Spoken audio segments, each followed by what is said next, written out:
कभी आपने सोचा है कि आपके पास सब कुछ होता है फिर भी मन खुश नहीं होता? आप अचीव करते हो फिर भी अंदर एक खालीपन रह जाता है। और सबसे अजीब बात, आप खुद को भी एक्सप्लेन नहीं कर पाते कि प्रॉब्लम है क्या। लोग कहते हैं पॉजिटिव रहो, ग्रेटफुल रहो, स्ट्रांग बनो, लेकिन सच ये है, अगर सिर्फ पॉजिटिव सोचने से ही इंसान खुश हो जाता तो दुनिया में इतनी एंजाइटी, इतनी डिप्रेशन, इतनी इमोशनल थकान नहीं होती। तो सवाल ये नहीं है खुश कैसे रहा जाए, असली सवाल ये है हम खुश क्यों नहीं रहते जब सब ठीक होने के बाद भी अंदर कुछ ठीक नहीं लगता। आज की ये ऑडियो बुक कोई मोटिवेशनल स्पीच नहीं है, ये एक मिरर है जो आपको आपके ही दिमाग से मिलवाएगी। इस वीडियो के एंड तक आप ये समझ जाओगे कि आप खुद के सबसे बड़े एनिमी क्यों बन जाते हो, आपका दिमाग आपके खिलाफ कैसे काम करता है, और रियल हैप्पीनेस का रास्ता इतना सिंपल होते हुए भी इतना इग्नोर क्यों होता है। आज हम इन सब बातों को चैप्टर्स में कंप्लीट करेंगे। अगर आप सिर्फ इंस्पायर्ड नहीं, इमोशनली स्ट्रांग और मेंटली क्लियर बनना चाहते हो तो इस वीडियो को स्किप मत करना। ये सिर्फ सुनने के लिए नहीं, महसूस करने के लिए है। और हां, अगर आपको लगता है कि ऐसी बातें आज के टाइम में रेयर होती जा रही हैं तो चैनल को सब्सक्राइब कर लेना, क्योंकि यहां हम सिर्फ मोटिवेशन नहीं, दिमाग और दिल दोनों को समझने की कोशिश करते हैं। Chapter 1, the divided self, elephant और राइडर। इस बुक का सबसे पावरफुल कॉन्सेप्ट यहीं से स्टार्ट होता है।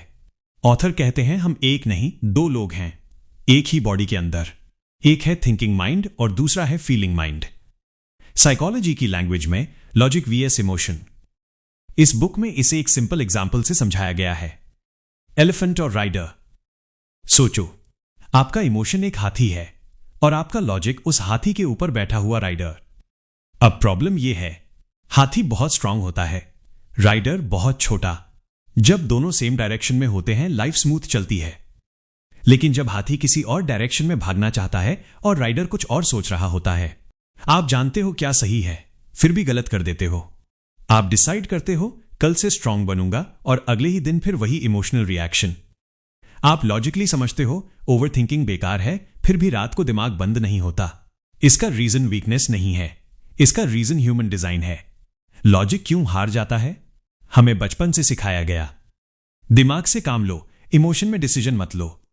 लेकिन सच ये है, लॉजिक का कंट्रोल लिमिटेड होता है, इमोशन का कंट्रोल ऑटोमेटिक होता है।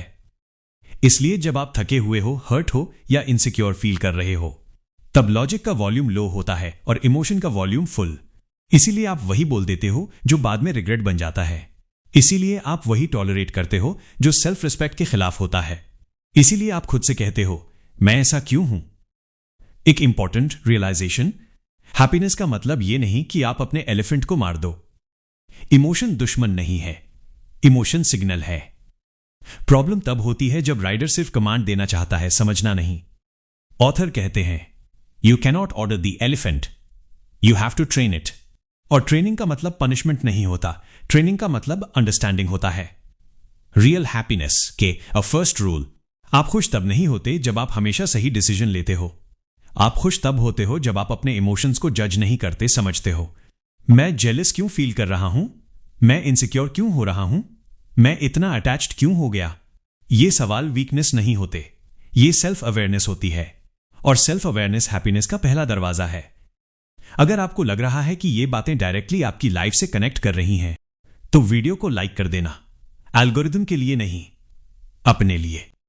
क्योंकि जब आप किसी चीज को एक्सेप्ट करते हो तभी उस पर काम शुरू होता है। इस चैप्टर का एक ही मैसेज है, आप ब्रोकन नहीं हो, आप वीक नहीं हो, आप ह्यूमन हो। और हैप्पीनेस की जर्नी परफेक्ट बनने से स्टार्ट नहीं होती, खुद को समझने से स्टार्ट होती है। Chapter 2, changing the mind. सिर्फ सोच नहीं, सिस्टम बदलो। हम सब ने ये लाइन सुनी है, बस थोड़ा स्ट्रांग बन जाओ, कंट्रोल करो खुद को, डिसिप्लिन लाओ लाइफ में। लेकिन अगर सिर्फ इतना ही काफी होता तो लोग स्मोकिंग छोड़ देते, टॉक्सिक रिलेशनशिप से निकल जाते, ओवरथिंकिंग बंद कर देते। सच ये है, विल पावर टेम्पररी होती है, एनवायरनमेंट परमानेंट होता है। और एलिफेंट एनवायरनमेंट से ट्रेन होता है, लेक्चर से नहीं। विल पावर क्यों फेल होती है? साइकोलॉजी कहता है विल पावर एक लिमिटेड रिसोर्स है। जैसे मोबाइल बैटरी सुबह फुल होती है, दिन भर डिसीजंस लेते लेते ड्रेन हो जाती है। इसलिए रात को जंक फूड टेम्पटिंग लगता है, लेट नाइट इमोशनल टेक्सटिंग होती है, ओल्ड हैबिट्स वापस आ जाती हैं। ये कैरेक्टर फ्लॉ नहीं है, ये मेंटल फटीग है। और जब राइडर थक जाता है एलिफेंट अपना रास्ता खुद चुन लेता है। आदत सिर्फ बिहेवियर नहीं होती, आदत इमोशन की याद होती है। स्ट्रेस में फोन उठाना, लोनली फील हो तो किसी गलत इंसान को याद करना, खुद को लो फील हो तो सेल्फ क्रिटिसिज्म, ये सब हैबिट्स एलिफेंट के दिमाग में स्टोर होती हैं। इसलिए लॉजिक बोलता है मत करो, और एलिफेंट बोलता है पहले भी यही किया था और तब थोड़ा रिलीफ मिला था। चेंज का रियल रूल। ऑथर एक बहुत पावरफुल बात कहते हैं, you can't change your self by force, you change your self by changing the conditions. इसका मतलब अगर आप चाहते हो कि एलिफेंट शांत रहे तो उसे सेफ एनवायरनमेंट दो। एग्जाम्पल्स, अगर आप फोन एडिक्शन से निकलना चाहते हो, फोन को बेड से दूर रखो। अगर नेगेटिव लोग ड्रेन कर रहे हैं, हर बात एक्सप्लेन करना बंद करो। अगर ओवर थिंकिंग रात को होती है, साइलेंस को रिप्लेस करो सॉफ्ट ऑडियो, जर्नलिंग या वॉकिंग से। एनवायरनमेंट बदलते ही एलिफेंट ऑटोमेटिकली काम होना शुरू करता है। बिलीव्स सबसे डीप प्रोग्रामिंग। आप जो भी रिपीट करते हो वो एलिफेंट का बिलीफ बन जाता है। मैं स्ट्रांग नहीं हूं, मैं हमेशा अटैचमेंट में फंस जाता हूं, मेरे साथ हमेशा ऐसा ही होता है। ये स्टेटमेंट्स फैक्ट्स नहीं होते, ये सेल्फ हिप्नोसिस होते हैं। और एलिफेंट जो बार बार सुनता है उसी पर रिएक्ट करता है। बिलीफ चेंज का फॉर्मूला। बिलीफ तब नहीं बदलता जब आप खुद से झूठ बोलते हो, बिलीफ तब बदलता है जब आप नया एक्सपीरियंस देते हो। थोड़ा सा बाउंड्री सेट करना, थोड़ा सा सेल्फ रिस्पेक्ट चूज करना, थोड़ा सा साइलेंस प्रेफर करना। एलिफेंट के लिए ये प्रूफ्स होते हैं, और प्रूफ मिलते ही बिलीफ धीरे धीरे चेंज होता है। अगर आपको यह समझ आ रहा है कि प्रॉब्लम कमजोर दिमाग नहीं गलत सिस्टम थी, तो वीडियो को लाइक कर देना, क्योंकि जब आप समझ जाते हो प्रॉब्लम कहां है, सॉल्यूशन ऑटोमेटिक शुरू हो जाता है। कंट्रोल का मतलब यह नहीं होता कि इमोशन आए ही ना, कंट्रोल का मतलब होता है इमोशन आए आप पैनिक न करें, आप रिएक्ट करने से पहले रुक जाएं। यह रुकना ही राइडर की जीत होती है, और यह स्किल प्रैक्टिस से आती है, प्रेशर से नहीं। इस चैप्टर का कोर मैसेज, आदत बदलने के लिए खुद को तोड़ना नहीं होता, एनवायरनमेंट को शेप करना होता है। इमोशन को सप्रेस नहीं, रीट्रेन करना होता है। और हैप्पीनेस का मतलब परफेक्ट सेल्फ कंट्रोल नहीं, बैलेंस्ड सिस्टम होता है। चैप्टर 3, रेसिप्रोसिटी एक इनविजिबल साइकोलॉजिकल रूल। साइकोलॉजी का एक बहुत स्ट्रांग रूल है रेसिप्रोसिटी। इसका सिंपल मतलब, अगर कोई आपके लिए कुछ करता है तो आपके अंदर ऑटोमेटिकली उसका बदला चुकाने की फीलिंग आती है। यह रूल इतना डीप है कि हमें पता भी नहीं चलता और हम इमोशनली डेट में चले जाते हैं। ह्यूमन सर्वाइवल का बेस कोऑपरेशन रहा है। जो लोग एक दूसरे की मदद करते थे वो सर्वाइव कर गए, इसलिए हमारा दिमाग इस तरह डिजाइन हुआ। किसी ने हेल्प की गिल्ट फील करो, किसी ने केयर दिखाई अटैचमेंट फील करो, किसी ने अटेंशन दी ऑब्लिगेशन फील करो। और यहीं से प्रॉब्लम शुरू होती है। इमोशनल मैनिपुलेशन के ए सॉफ्ट फॉर्म। हर मैनिपुलेशन लाउड नहीं होता, ज्यादा डेंजरस होता है साइलेंट मैनिपुलेशन। जैसे, मैं तुम्हारे लिए इतना करता हूं, तुम ही हो जो मुझे समझते हो, तुम्हारे बिना मैं कुछ नहीं। सुनने में केयर लगता है, लेकिन एलिफेंट इससे सिग्नल लेता है, तुम रिस्पॉन्सिबल हो, तुम छोड़ नहीं सकते, तुम मना नहीं कर सकते। और राइडर सिर्फ जस्टिफाई करता रहता है, क्योंकि अच्छे लोग इस रूल को और स्ट्रांगली फॉलो करते हैं। वो गिल्ट ज्यादा फील करते हैं, वो बाउंड्री सेट करने से डरते हैं, वो कॉन्फ्लिक्ट अवॉइड करते हैं। उनका एलिफेंट बोलता है समझदार बनो, एडजस्ट कर लो, बुरा मत बनो, और धीरे धीरे खुद से दूर हो जाते हैं। Attachment does not equal love book एक बहुत इंपॉर्टेंट क्लैरिटी देती है। अटैचमेंट का बेस फियर होता है, लव का बेस फ्रीडम होता है।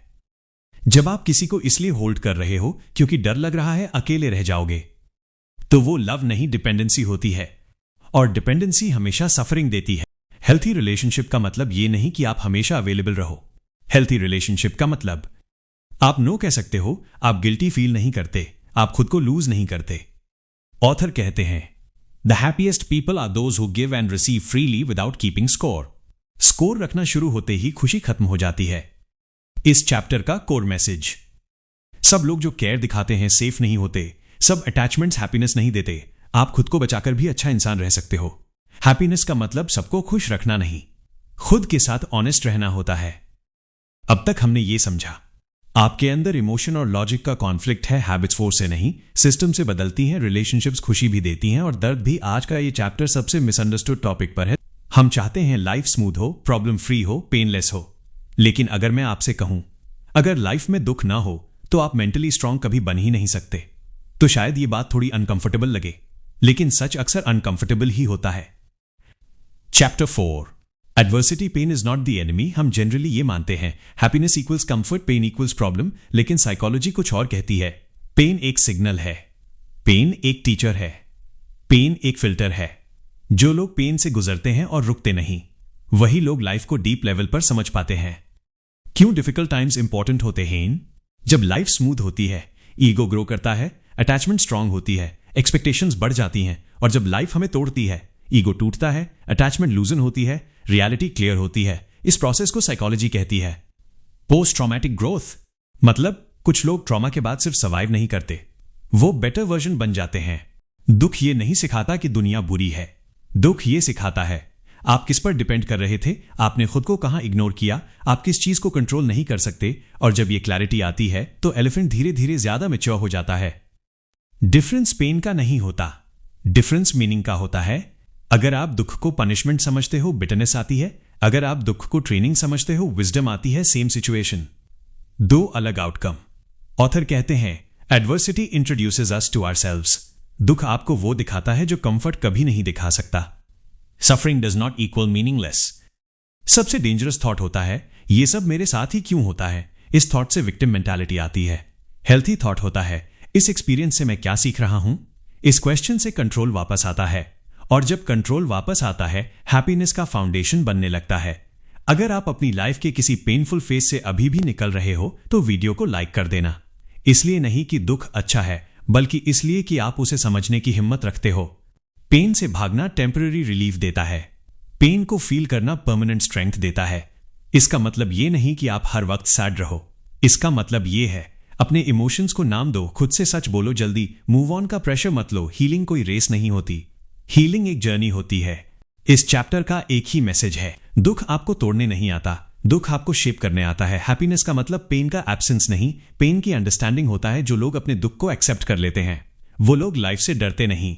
अगली चैप्टर में हम बात करेंगे क्यों हम हमेशा हैप्पीनेस चेस करते रहते हैं, प्लेजर और हैप्पीनेस का डिफरेंस, और क्यों ज्यादा चाहना ज्यादा दुख लाता है। अगर आप अपनी एक्सपेक्टेशंस को कंट्रोल करना सीखना चाहते हो तो चैनल को सब्सक्राइब कर लो और बेल आइकन ऑन कर देना, क्योंकि चैप्टर 5 आपको यह समझा देगा कि खुशी का पीछा करना ही अक्सर खुशी को भगा देता है।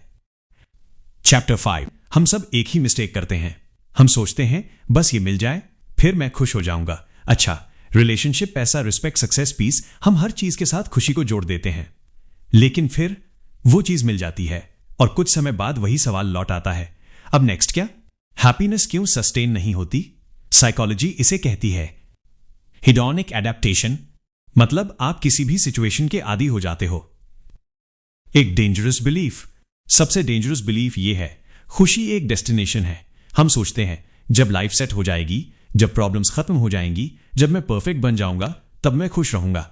लेकिन लाइफ कभी सेट नहीं होती, प्रॉब्लम्स सिर्फ फॉर्म बदलती हैं, और परफेक्शन एक इल्यूजन है। इसलिए हैप्पीनेस को फ्यूचर में रखना, खुद को प्रेजेंट में दुखी रखना है। हैप्पीनेस चेस करने के साइड इफेक्ट। जब आप खुशी को चेस करते हो, आप प्रेजेंट को इग्नोर करते हो, आप कंपैरिजन में फंसते हो, आप ग्रेटफुल नहीं रह पाते, आप हर समय ये फील करते हो कि कुछ मिसिंग है, और ये फीलिंग धीरे धीरे एंजाइटी बन जाती है। ऑथर कहते हैं happiness is like a shadow, the more you chase it the more it runs away. Pleasure vs happiness ये चैप्टर का सबसे इंपॉर्टेंट डिफरेंस है। प्लेजर शॉर्ट टर्म होता है, एक्सटर्नल होता है, जल्दी खत्म हो जाता है। हैप्पीनेस लॉन्ग टर्म होती है, इंटरनल होती है, मीनिंग से जुड़ी होती है। स्क्रोलिंग प्लेजर देता है, वैलिडेशन प्लेजर देता है, एस्केप प्लेजर देता है, लेकिन मीनिंग सिर्फ अवेयरनेस से आती है, क्योंकि वांटिंग कभी सेटिस्फाई नहीं होती। आज जो इनफ लगता है कल लेस लगने लगता है। इसलिए अगर आप सोचते हो बस ये मिल जाए तो मैं सेटिस्फाइड हो जाऊंगा, तो आप खुद को एक एंडलेस लूप में डाल रहे हो, और यही लूप हैप्पीनेस ट्रैप है। रियल शिफ्ट कब आता है? शिफ्ट तब आता है जब आप ये क्वेश्चन पूछते हो मुझे क्या चाहिए, मेरे लिए क्या इंपॉर्टेंट है। वांट और वैल्यू में यही फर्क है। वांट्स चेंज होते रहते हैं, वैल्यूज स्टेबल रहती हैं। जब आप वैल्यूज के अकॉर्डिंग जीते हो तो हैप्पीनेस साइड इफेक्ट बन जाती है। कंटेंटमेंट बोरिंग लाइफ, बहुत लोग सोचते हैं अगर मैं कंटेंट हो गया तो एम्बिशन खत्म हो जाएगी। ये गलत है। कंटेंटमेंट का मतलब है जो है उसे एक्सेप्ट करना, और जो इंपॉर्टेंट है उसके लिए ऑनेस्ट एफर्ट करना। कंटेंटमेंट स्टैग्नेशन नहीं है, कंटेंटमेंट क्लैरिटी है। इस चैप्टर के कोर ट्रूथ, खुशी को पकड़ने की कोशिश मत करो, उसे महसूस करना सीखो। खुशी फ्यूचर की प्रॉमिस नहीं, प्रेजेंट की प्रैक्टिस है।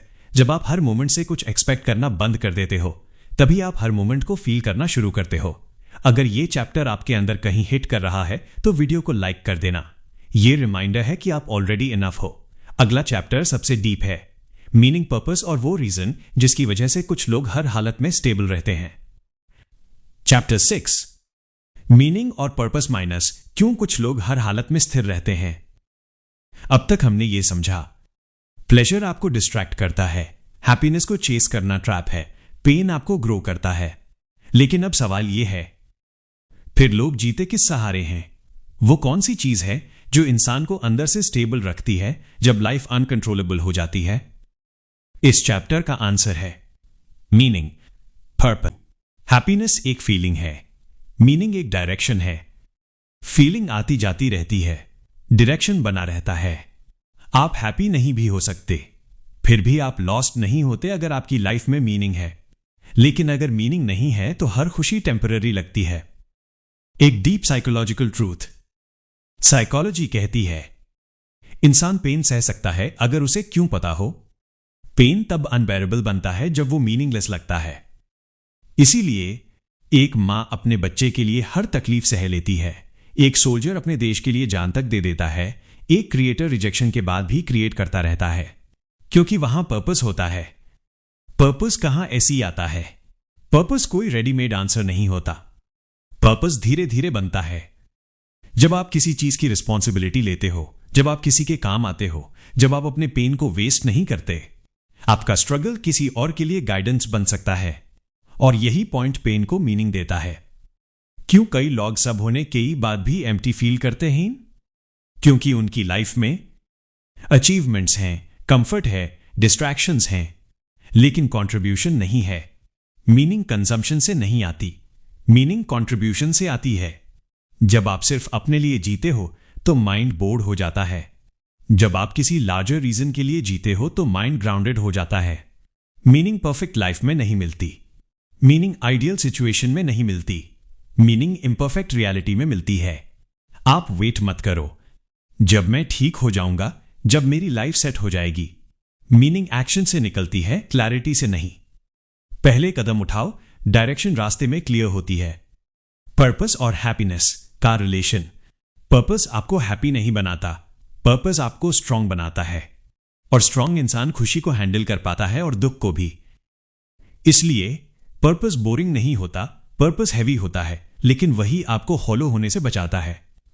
इस चैप्टर के एक कोर मैसेज, हैप्पीनेस चेस करने की चीज नहीं, मीनिंग बिल्ड करने की चीज है। जब आपकी लाइफ का रीजन क्लियर होता है तब इमोशंस अनस्टेबल नहीं रहते। आप हर दिन मोटिवेटेड नहीं रहोगे, लेकिन अगर पर्पस है तो आप हर दिन क्विट भी नहीं करोगे। अगर ये चैप्टर आपको सोचने पर मजबूर कर रहा है तो वीडियो को लाइक कर देना। यह सिग्नल है कि आप सुपरफिशियल नहीं हो। अगला और फाइनल चैप्टर सब कुछ कनेक्ट कर देगा, बैलेंस, विजडम और sustainable happiness. Chapter 7, balance minus स्थायी खुशी का आखिरी सच। अब तक की पूरी जर्नी को अगर एक लाइन में समझना हो तो लाइफ को कंट्रोल नहीं किया जा सकता, लेकिन लाइफ के साथ बैलेंस बनाया जा सकता है। यह चैप्टर खुशी के बारे में नहीं है, यह जीने के तरीके के बारे में है। क्यों एक्सट्रीम्स हमें तोड़ देते हैं? हम दो एक्सट्रीम्स में जीते हैं, या तो सब कुछ छोड़ दो या फिर सब कुछ पकड़ कर रखो। या तो इमोशन को दबाओ या इमोशन में डूब जाओ, या तो एम्बिशन में जलो या कंफर्ट में गल जाओ। लेकिन सच ये है, एक्सट्रीम्स इंप्रेसिव लगते हैं, बैलेंस बोरिंग लगता है, लेकिन बैलेंस ही सस्टेन करता है। बैलेंस का रियल मीनिंग, बैलेंस का मतलब ये नहीं आप हमेशा काम रहो, आप कभी टूटो ही नहीं, आप हर सिचुएशन में परफेक्ट रिएक्ट करो। बैलेंस का मतलब है आप टूटते हो, फिर संभलते हो, आप फील करते हो, फिर समझते हो, आप गिरते हो, फिर उठते हो। बैलेंस परफेक्शन नहीं है, बैलेंस रिकवरी है। Emotion plus logic equals wisdom. इस बुक की शुरुआत एलिफेंट और राइडर से हुई थी, अब एंड वहीं आकर होता है। विजडम तब आती है जब राइडर हाथी को इंसल्ट नहीं करता, जब हाथी राइडर को इग्नोर नहीं करता। लॉजिक डायरेक्शन देता है, इमोशन एनर्जी देता है। डायरेक्शन बिना एनर्जी के डेड है, एनर्जी बिना डायरेक्शन के डेंजरस है। बैलेंस इक्वल्स दोनों की partnership. Acceptance, last missing piece. सबसे आखिरी और सबसे हार्ड ट्रूथ, लाइफ अनफेयर होगी, लोग डिसअपॉइंट करेंगे, आप खुद से भी कभी कभी हारोगे। एक्सेप्टेंस का मतलब सरेंडर नहीं है, एक्सेप्टेंस का मतलब क्लैरिटी है। जब आप ये मान लेते हो ये सिचुएशन मेरे कंट्रोल में नहीं है, तभी आप ये डिसाइड कर पाते हो, लेकिन मैं कैसे रिस्पॉन्ड करूंगा ये मेरे कंट्रोल में है। सस्टेनेबल हैप्पीनेस का फॉर्मूला, सस्टेनेबल हैप्पीनेस का कोई सीक्रेट हैक नहीं होता, ये बनती है सेल्फ अवेयरनेस से, मीनिंगफुल एफर्ट से, इमोशनल ऑनेस्टी से, रियलिस्टिक एक्सपेक्टेशन से। खुशी लाउड नहीं होती, खुशी सटल होती है, वो एक्साइटमेंट नहीं, एक क्वाइट स्टेबिलिटी होती है। क्योंकि हम भूल जाते हैं कि दुख नॉर्मल है, कि कंफ्यूजन ह्यूमन है, कि क्लैरिटी ग्रेजुअल आती है। सोशल मीडिया हमें एक्सट्रीम्स दिखाता है, या तो परफेक्ट लाइफ या कंप्लीटली ब्रोकन लाइफ, लेकिन रियल लाइफ बीच में होती है, और वही बीच सबसे ज्यादा रियल होता है। इस फाइनल चैप्टर के एक कोर ट्रूथ, खुशी को पकड़ना मत सीखो, खुद को संभालना सीखो। लाइफ को आसान बनाने की कोशिश मत करो, खुद को केपेबल बनाओ। जब आप बैलेंस सीख लेते हो तो लाइफ आपको तोड़ नहीं पाती। फाइनल मैसेज, एंड नोट, अगर आपने इस पूरी ऑडियो बुक को यहां तक सुना है तो एक बात क्लियर है, आप शैलो नहीं हो, आप सिर्फ एंटरटेन होने नहीं आए थे, आप खुद को समझना चाहते थे, और यही चाह आपको भीड़ से अलग बनाती है। अगर ये जर्नी आपके दिल को थोड़ी भी क्लैरिटी दे पाई तो चैनल को सब्सक्राइब कर लेना, क्योंकि यहां हम परफेक्ट बनने की नहीं, रियल बनने की बात करते हैं। और अगर आपको लगता है कि किसी अपने को यह सुनना चाहिए तो इस वीडियो को शेयर कर देना, क्योंकि कभी कभी एक सही बात सही समय पर किसी की लाइफ बचा सकती है। यहीं खत्म होती है ये ऑडियो बुक, लेकिन आपकी जर्नी यहीं से